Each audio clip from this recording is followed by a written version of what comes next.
All right, you cool human beings. This is Tom with Contractor Fight TV. For 6 years, my team and I have been teaching contractors how to sell virtually. It's the sexy flavor of the month now with everything that's going on with COVID-19. So in this short video, I'm going to give you one super cool tip to help you be more successful while you're doing this whole virtual sales thing.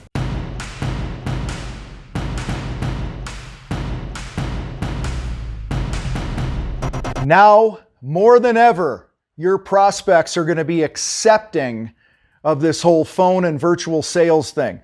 Well, lucky for you, my team and I in our Contractor Sales Academy has been teaching this for about 6 years. When we get pushback on the whole phone and virtual sales thing, it's always from the contractors. It's never from the clients. The clients, for years, have loved it because they're tired of wasting their time with the wrong contractors just as much as you guys are tired of wasting your time with the wrong prospects. But with everything going on right now with COVID-19 and this and that, everyone's hand is kind of forced to learn this and figure it out. Here's what's going to be happening and is already happening with the people that we're talking to that are jumping on Zoom calls and jumping on the phone to have consultations and sending pictures and this and that, is they're simply taking their bad habits that they had in person with people, and now they're transferring to a virtual or phone meeting, okay? And as one of my business partners shared with me this morning, he says, I'm just seeing a bunch of contractors go from barfing in people's yards and puking all over them about how great their companies are to going online now. Now we have puke TV.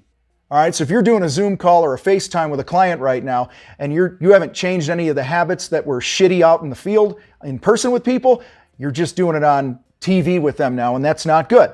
So one tip I want to give you guys here today is understanding how important the spirit of the conversation is.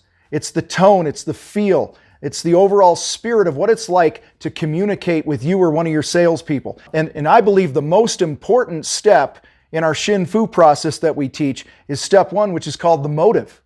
Okay, the motive is all about understanding why they want to do this project. Why do they want to do it now? What are the most important things to them? And unfortunately, most salespeople blow through this because they make assumptions about what's important to the prospect. And in the end, they end up with a bunch of objections like, oh, I got to think about it, or I got to talk to my fill in the blank, right? Or they're going to ghost you after they figure out how much the project is. And all the typical things that salespeople deal with, none of that's going to go away virtually. I'm telling you right now, if you don't truly understand how to get the motive behind your prospect's project, okay?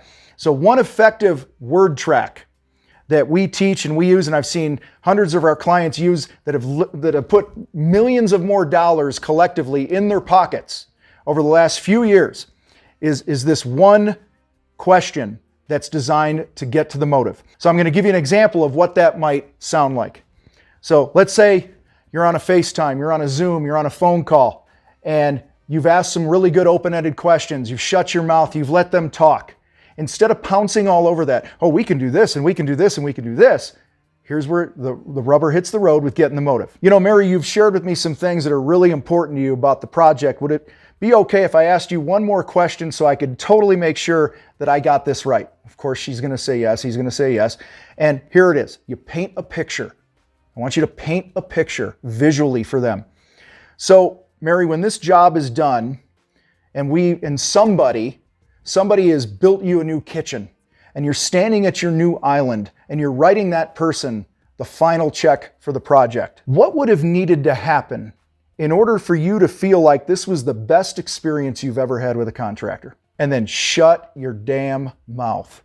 A lot of times when we're asking questions of our prospects, we never truly get to the deep-rooted intention of why they're doing the project because we simply don't ask a question that sounds something like the one I just put there. Oftentimes what you'll find is they will bring more things out of here, out of their head, out of their heart, whatever. One example might be, and this goes back to a project I had many, many years ago where the guy shared with me, as long as my wife doesn't have a to-do list after the project is done, I'll know I hired the right company. I'm actually less concerned with the paint job. I'm more concerned with not making my wife's life more difficult. Which then opened the door for me to ask more questions like, hey, that sounds like something happened in a past experience with a contractor. What did that look like? See how it's open-ended. And he began to dump and pour.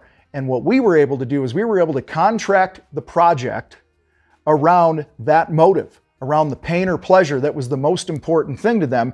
And as a result, they had the best experience they've ever had with a contractor. But that I would have never gotten to that motive, that true motive, had I not asked a question like that. This one question will often open them up and allow them to share the thing that is most important to them, that's not the superficial thing.